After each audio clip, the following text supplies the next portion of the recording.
Good morning so far. Thank you for your questions.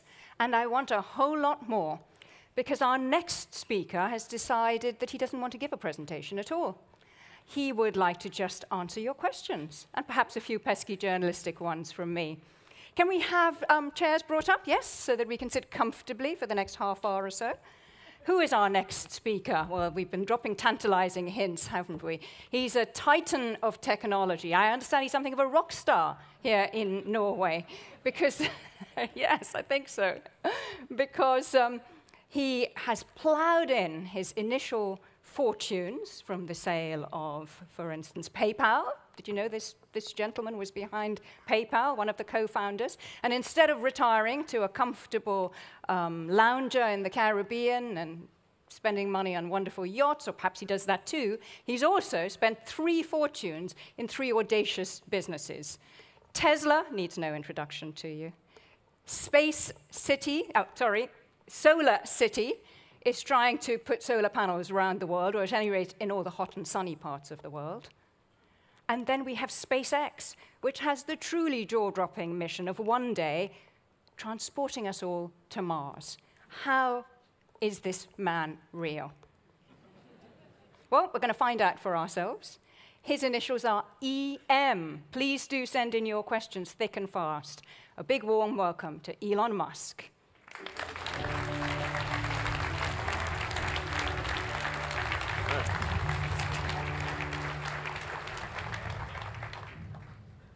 Make yourself comfortable, Elon. My gosh, we've got so many questions here already. Where do we start? Shall we start with Tesla? Should we do a bunch of Tesla questions? Is that good, audience? Well, I thought I'd start off with a song. Please. Well, no, maybe I'll ask you this question. Rather than Tesla, I'm going to ask you this question, which is from me, not the audience. What exactly are you doing here? You know, this is an oil and gas conference. Why are you here? Well, Norway's been very supportive of electric vehicles, and so I'm here in gratitude and appreciation for what Norway's done for electric vehicles. Okay, so it's thank you to Norway, I think, from exactly. Elon Musk. Thank you to Norway, exactly. So what is it about Norway, then? It's your second biggest market, I understand. It's third, actually, at this point. Okay. Ooh, someone else snuck in there. China. All right, okay. They have some demographic advantages. Yeah.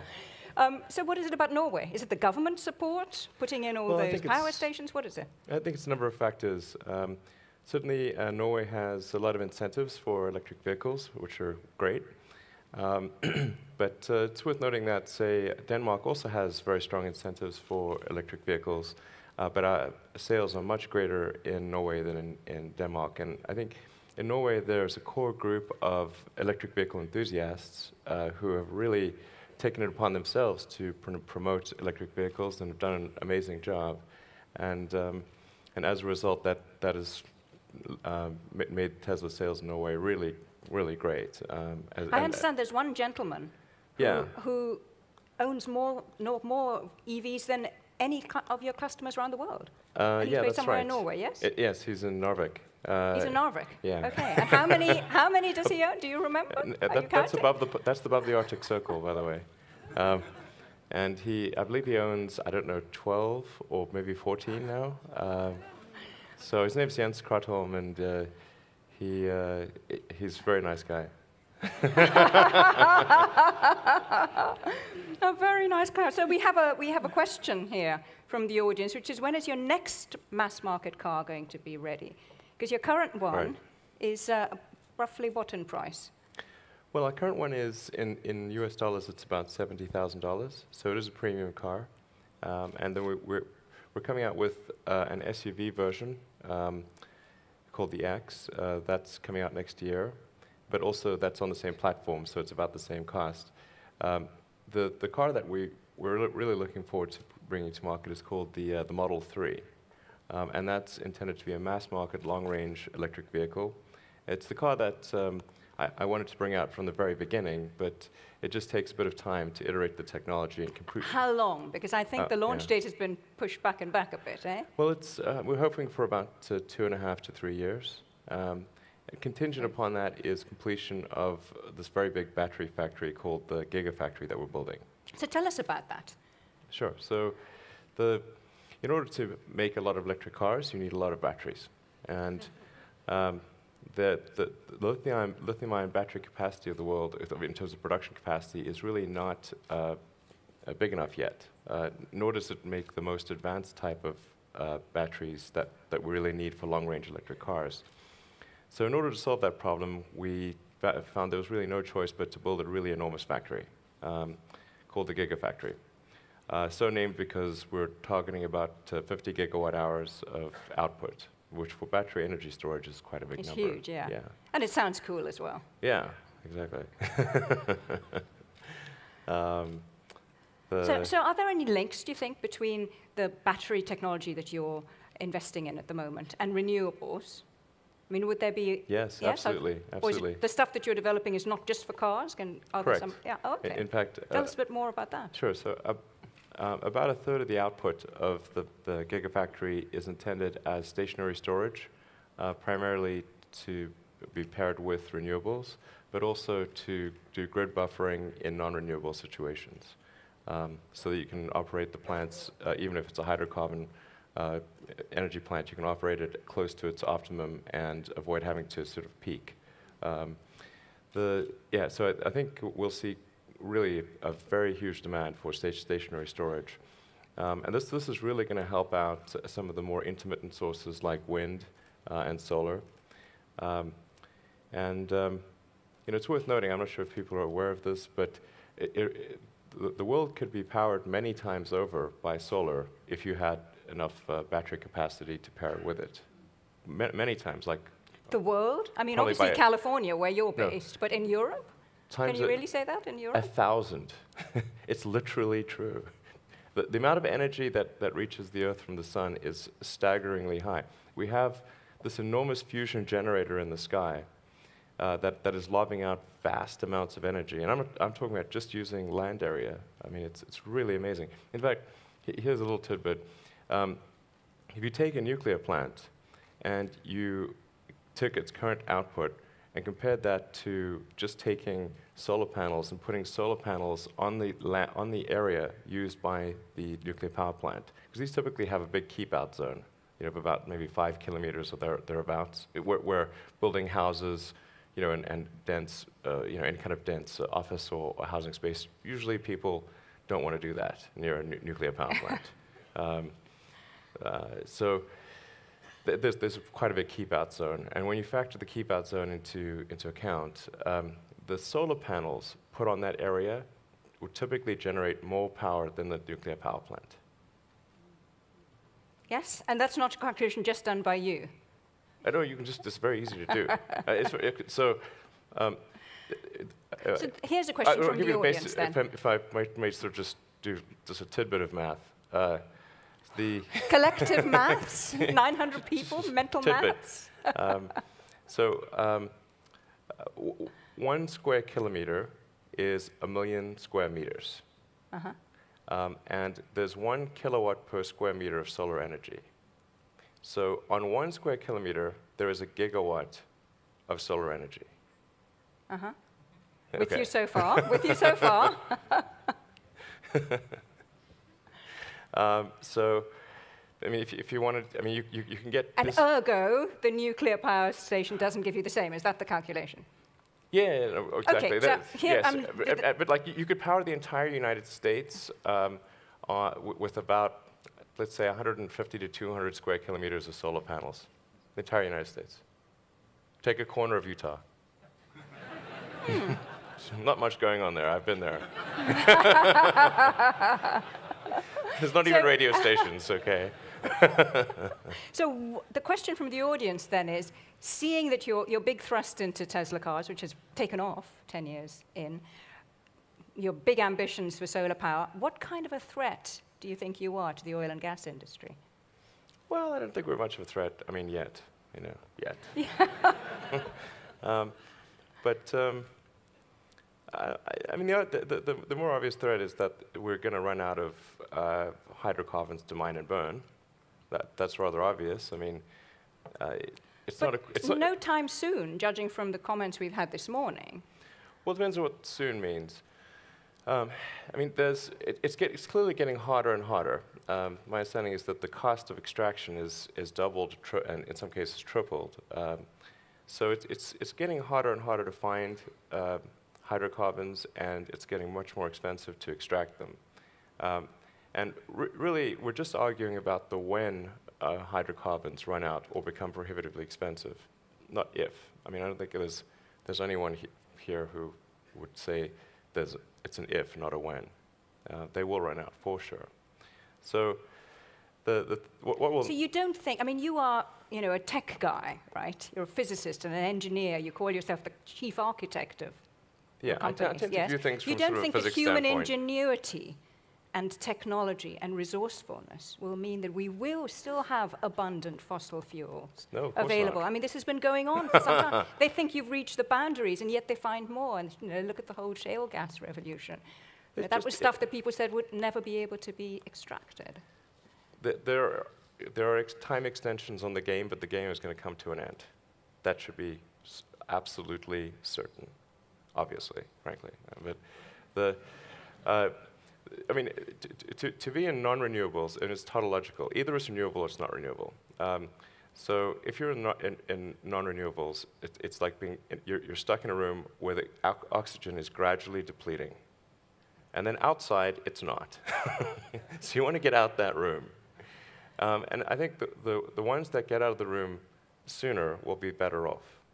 I mean, if you look, is that where the mission to Mars comes in? No. Ironically, the rockets will use hydrocarbons. Quite a bit, I think. but Isn't there an inherent contradiction then here in your project? No, there isn't. I don't have any fundamental dislike of hydrocarbons. I simply look at the future and say, what is the thing that will actually work?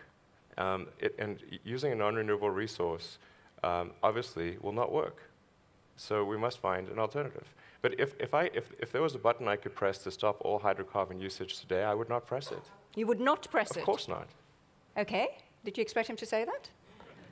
You would not press it because... It would cause human civilization to come to a halt. Every hospital would have to close down. That would be ridiculous. So it would be irresponsible to press that button. But what does need to happen is to, if we can, accelerate the transition towards renewables. That's the sensible thing to do. If you take, say, I'm going to use maybe two examples. Saudi Arabia, since the Saudi Aramco president spoke here. Saudi Arabia has an enormous amount of sunlight. And that will be there for billions of years. Well, at least 1 billion years until the sun eventually engulfs us. But 1 billion years, solid. Bit more maths there. We've got a solid billion years there. So it seems that investing in the solar resource is the thing that's really going to preserve the long-term future, not so much the oil and gas. I mean, that's a temporary thing. In the future, we'll look back, and by future, I'm not talking about super far in the future, I'm talking about towards the end of the century. We will look back on gasoline-powered cars the same way we look back on coal, as sort of a quaint anachronism that's in a museum.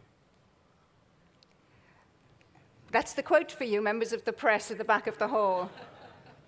Yeah, but it's true. I think there are some business models that we could perhaps all learn from.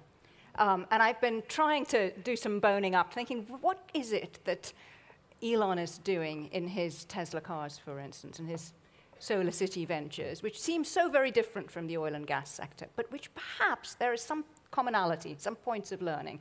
And the thing that I want to ask you about is patents, as you call them. Yeah. Now, a few months ago, you decided to open them up, make them open source for some key areas of Tesla car development. What is the thinking behind all of our patents. Oh, all of them, okay. Yes. What is the thinking behind them? And is that something that perhaps the oil and gas industry should consider when developing things like, say, carbon storage and things like that? Very, very difficult new projects. Should they get together and just junk the patents? Yeah, I think patents are... I don't like patents, personally. When I was first starting out developing technology, I got lots of patents, and I thought this was a good thing. And then I sort of discovered that a patent was really like buying a lottery ticket to a lawsuit. I was like, I'd rather not buy those tickets.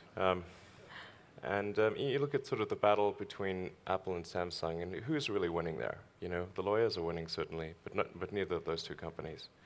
And in the case of Tesla, I thought, well, would Tesla ever sue some other car company if they were using our patents to try to make them stop making electric cars? We would never do such a thing. So why pretend that we would?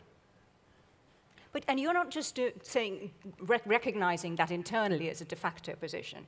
You're saying to the world, here, have them, go for it. Yeah. Yes, which is a different thing. That's going one stage further. Yeah. Yes, and that's not just because you think we're never going to sue them. It's presumably because you think there is some business advantage to it. No, right? I really don't. No? No. I mean, if there is, let me know what it is. I'm not sure. You know, I'm all ears. Maybe it will somehow turn out to be good. I don't know. But you boost the market. There's more investment in charging stations. You know, everybody benefits. Great. You know, I mean, I hope there rising is. tide lifts all the boats. It's that argument, isn't it? I hope there is. That'd be nice. I mean, we're not really trying to get relative advantage, but maybe it can help lift the industry as a whole. And I think it generated some goodwill, and I think maybe that goodwill is helpful. You never know whether it pays off. Okay. So there's an idea for all of you here at ONS. You know, think about patents. Do we have to be quite so possessive about them, so kind of secretive? It's an idea. Yeah. I want to throw another thing at you. We haven't really spoken about space exploration very much yet. Okay. And we have a question from a young man called, let me see if I've got his name right, Gautamudson. I hope I've pronounced his name right. He's 37 years old, and he's saving up to go to Mars. Okay. Yes. And he says he's on average earnings, which is probably quite high here in Norway. And he says, how long is it going to take him before he'll be able to make this mission a reality? Well, I think the critical threshold is what's the cost of moving to Mars? What's the ticket for moving to Mars? And what's the threshold ticket price below which a self-sustaining Martian colony would be established? And I suspect that is somewhere on the $500,000 level. You know, so obviously we'd like to have it be lower, but I do see a path to being able to offer tickets for someone to move to Mars. Also, they get a free return ticket if they don't like it. So it's not sort of trapped there. And I think if we can get that threshold below $500,000, you know, which is the price of a sort of middle-class home in many parts of the U.S., then... So you have to trade in your home? Yeah, well, you're moving to Mars. It's not a vacation. And what's the time span on this? 2, 3, well, 4 decades? Yeah, I think we should be able to hopefully send the first people to Mars in about 12 years, and then it's going to take... 12 years? Haven't you brought that forward from your previous... No, has it always been? Okay. 12 years, wow. Roughly. And then probably double that to get to where the cost is reduced to the $500,000 level. So it's probably 25 years-ish. Okay. So it's I mean, all this is dependent on, obviously, technological advances and cost effectiveness. Now, you've already been able to put a number of vehicles into space, supplying NASA, supplying the International Space Station with cargo. And your main bid was bringing down costs dramatically. Yes, slashing costs by, what, a factor of a third, well, it depends on half? what it's compared to. We're about a third to a quarter the price of Boeing and Lockheed, which are our domestic competitors in the U.S., and probably, I don't know, 60% of the price of the Russians or the Chinese. And this is for you're based in California, which is not exactly a low-cost part of the world. Our rockets are manufactured from scratch in Los Angeles County. So necessarily, this cannot be a function of labor cost, because the labor cost is very high. So facing an audience of people who are grappling with costs, we heard Carla Del Falle talking about how cost of exploration has doubled in the last decade. It's something that's bubbling along here. What advice can you give them? How does one go about really reducing the costs of a venture? Well, you have to innovate. You have to do different things. And there has to be a tight feedback loop on innovation. And one of the things I think that's advantageous for the way that SpaceX operates is that the engineering team and the production team are in the same facility, and there is good communication back and forth. So as the engineers see that they've designed something that is difficult to manufacture, they can adjust their design quickly to make it easier to build. And at the pace at which we're able to do new versions of the rocket is also much faster. So innovation, just improving things, is key. But you know, that's actually it sounds lovely, and everyone talks a lot about innovation. There must be an but expectation of innovation. What can people take away from it? There has to be an expectation. Establish an expectation of innovation, and the compensation structure must reflect that. So you're basically incentivizing innovation and cost reduction. You have to incent it, yes. Do you have to do the Henry Ford thing, which is every year you just expect the price to come down and the cost to come down, and that's just a kind of directive from above? No, there needs to be an expectation of innovation. The compensation structure must reflect that. There must also be an allowance for failure, because if you're trying something new, necessarily there's some chance it will not work. So if you punish people too much for failure, then they will respond accordingly, and the innovation you will get will be very incrementalist. Nobody's going to try anything bold for fear of getting fired or being, punished in some way. So there must be the risk-reward must be balanced, and favor taking bold moves. Otherwise, it will not happen. So is your door open to members of the oil and gas industry to come and see what you've done, to really engineer costs out of out of SpaceX? Yeah, I mean, there's some limitations of SpaceX because it's considered an advanced weapons technology, but within the bounds of what the U.S. government will let us do, we're more than happy to show people around. Fantastic, thank you. But I forgot, I was going to give two examples. One was Saudi Arabia, and the other one was Norway, because it seems that that's appropriate given the venue.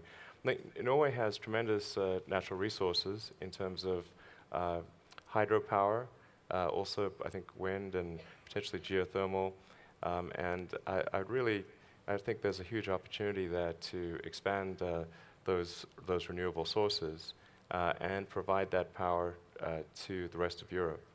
So I think, that really, I think, would be a wise thing to do. And you need it really, don't you? Because we need to clean up power generation for EV cars to be truly clean. You know, if they're still being powered from coal-fired power stations, then your EV product is not ultimately that clean, is it? Yeah, Norway, of course, already has a lot of hydropower, but I think expanding upon that would be wise. Going back to SpaceX, we have a question here from Christian Rangan, who sent it in on Twitter. What collaboration do you see between SpaceX and the current oil industry in space exploration? For instance, asteroid mining? Asteroid mining. Drilling on Mars? There are commonalities? Yeah. Well, as I alluded to earlier, rockets do burn hydrocarbons, or they can burn just hydrogen as well. But the most likely Mars architecture that I think makes sense is a methane-oxygen system. So methane is the lowest cost source fuel on Earth. And with rockets, you can't really make a rocket electric because it's got to react against something. Once it gets to vacuum, there's no air or land or water to react against. So you have to burn something really. So I think a methane-based system is going to be what makes the most sense. Once you get to Mars, I think there will be some drilling activity, particularly to find out if we can get to underground lakes, like to find liquid water, but water that's sort of heated by the Mars central core.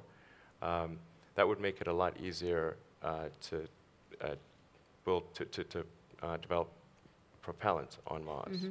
So, because critical to any Mars colonization is the ability to generate fuel on Mars. You need to generate methane on Mars, which you can do because Mars has a CO2 atmosphere, and there is a lot of frozen H2O around. So you've got your CH4 and your O2. But having that propellant plant on Mars be efficient is critical to a Mars colony. So perhaps collaborations ahead. I've got one last question which I'm going to sneak in briefly, and that is, what changes would you make if you were the CEO of an oil and gas major?